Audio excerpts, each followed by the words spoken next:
So this is my pattern, and I don't need from the waistline down. So if you need it, you want to make a short collar dress or whatever, you can make use of whichever one you want. So here is my center front, and of course I have my neckline here, I have my waistline, I have my armhole curve, and I have the dart, right? And here my dart must not start from the apex. Okay, so you have to measure like 1 inch, 1.5 inches, as the case may be, away from the apex. And of course mine is at this point, at this very point. So you can now draw your dart from here to this point, from here to this particular point to have your darts. So now I will come to this neck point, and connect to this point where you want the break point to be. Okay, so the break point is where the lapel folds over, okay, where the lapel folds over to the rest of the bodies, right? So that is where your break point could be, and your break point could be either below the bust or above the bust. So whichever one you choose is fine, but for me I will choose my chest line. So I'll pick my ruler and place it from the neck point towards the break point and rule a line. It has to be a straight line, right?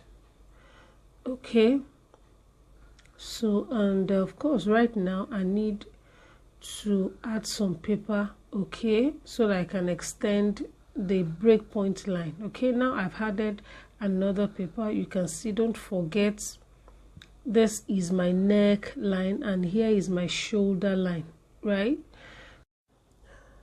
So before I continue on the front pattern, I will bring my back pattern now, and on this back pattern I will be needing the neck measurement, okay, the neck measurement of the back.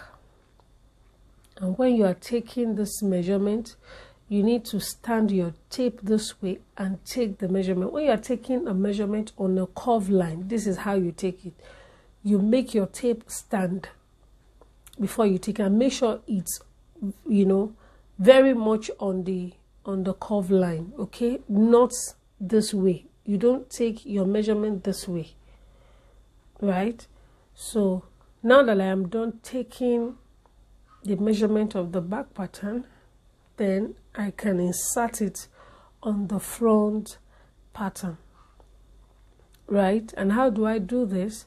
I have to extend this line, okay, this is actually the fold line, right? Because of course this is where you fold, this is the line you fold on. You use this line as a guide, and that's why I call it a fold line, okay, right?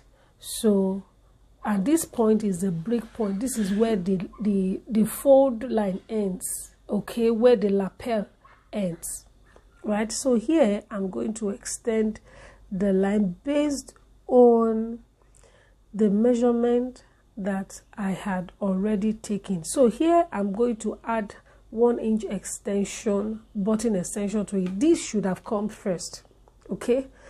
I actually forgot. It should have come first even before you start drafting your pattern. So now I'll just measure 1 inch and connect the point to have a straight line, okay, button extension. So I have done that. Can you see how straight it is right now? I trimmed the excesses out. So right now I will just extend this line to hit the button extension. Whatever it gets to is fine, okay? So I'll place my ruler this way. The roll or fold line should be drawn right from the button extension, which means the break point should be determined right on the button extension, Okay.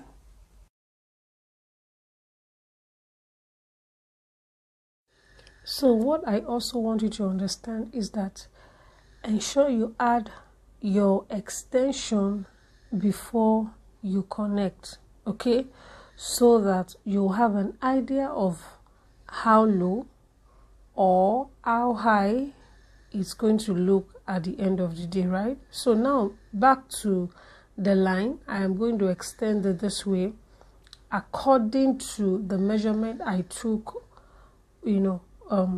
for the back neck. All right.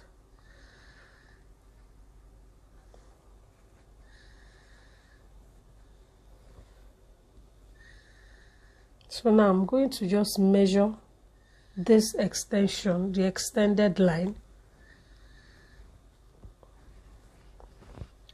So, and this measurement is what I took from the back neckline, okay?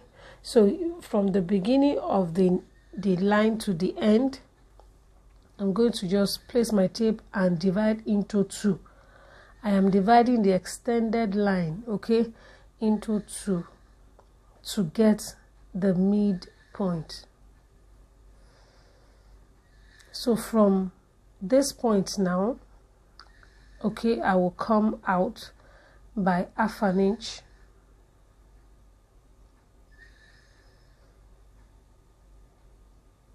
And from this midpoint, I will connect to this point.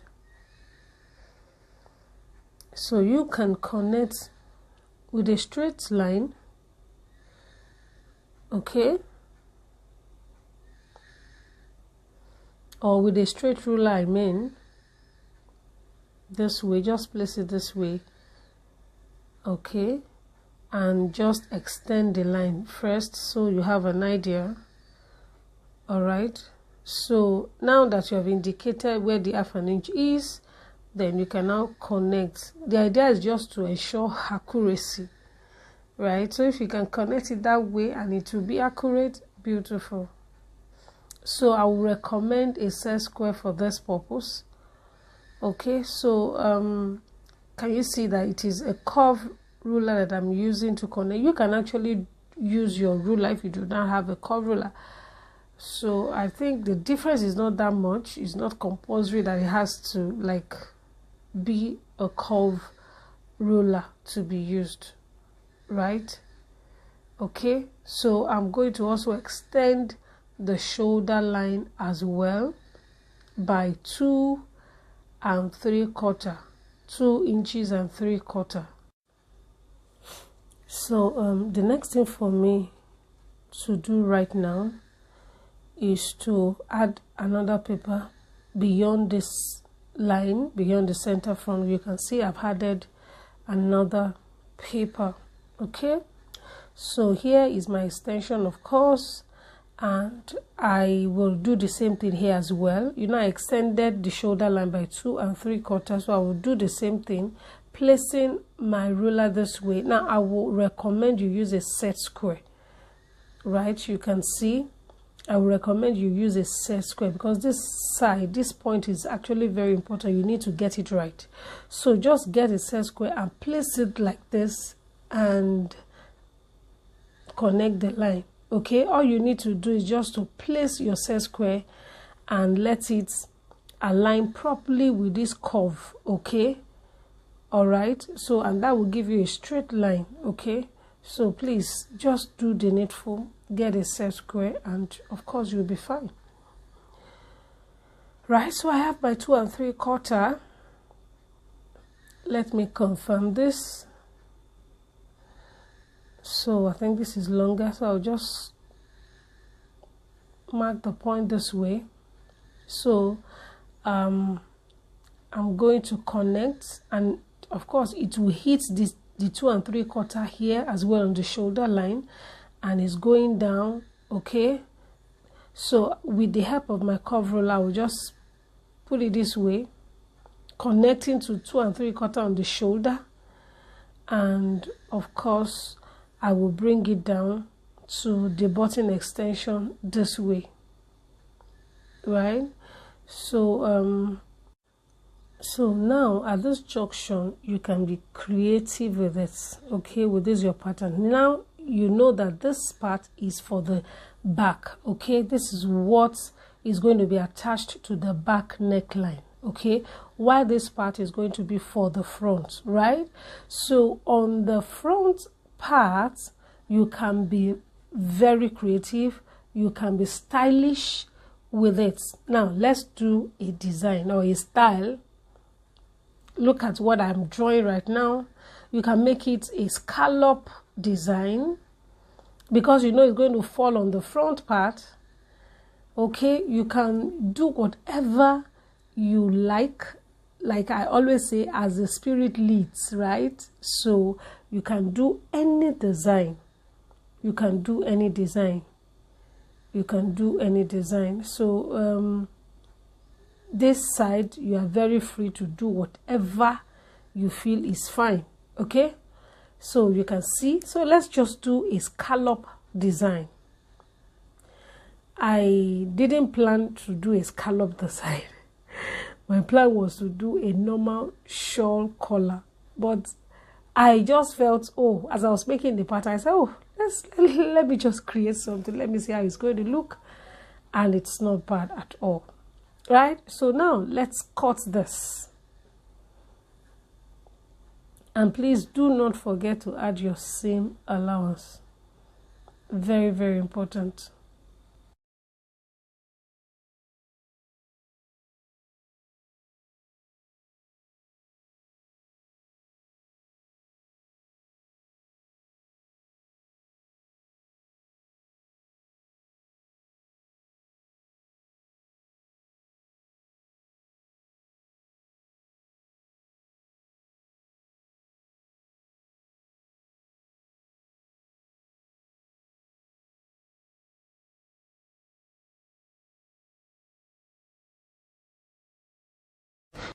So going by the roll line or the fold line, I will fold it this way to create a crease line.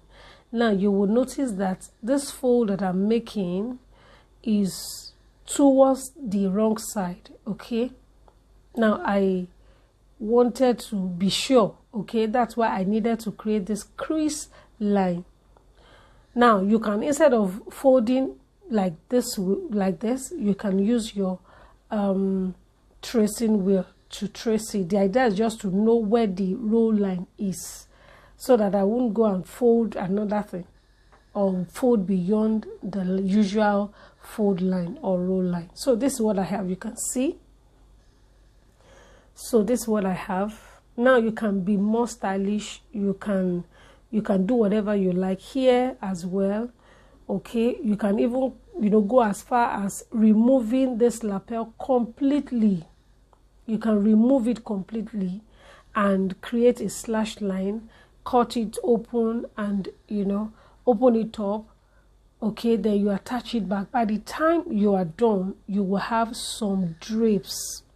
Okay, some drapes here, and it will make it look more stylish, more attractive.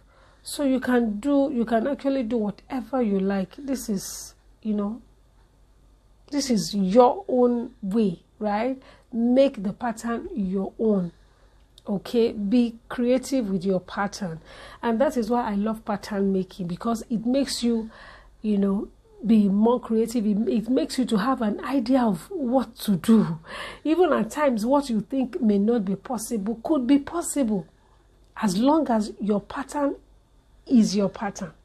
So you can create your own thing and name it after your own, right? So that is what pattern making is all about. Okay, so this is what I have. You can see that the shawl, the collar is actually, of course, laying well. Okay, is laying well. So I'm bringing the back and the front together, bringing it together and attaching with pins as if it's being sewn. It's also an idea to give you, to give you that kind of look that, oh, let me see how it's going to look. Let me see the outcome. So you don't want to make use of a fabric. Of course, you can actually do this and even get a smaller mannequin if you don't want to make use of a bigger pattern. But I love to make use of bigger pattern because, you know, it's very rare for me to make clothing for a small girl, clothing that will look this way. So this actually gives you a kind of 3D picture of, you know, bring out your ideas, okay, to life if you use a bigger pattern, right? So this is what I have, and I'm attaching the collar, the one that is meant for the back. I'm attaching it to the back, you can see. So I'm going to place it on the mannequin so that you guys will have a full picture or full view of how it's going to look if you are to make it with fabric for yourself, right? That is the idea. So this is what I have. Can you see how beautiful it is? Can you see how lovely it's looking right now? Laying well, and this is so beautiful. All right, so you can see. Thank you so much for watching. Please comment, like, share this video, and ask questions if you have.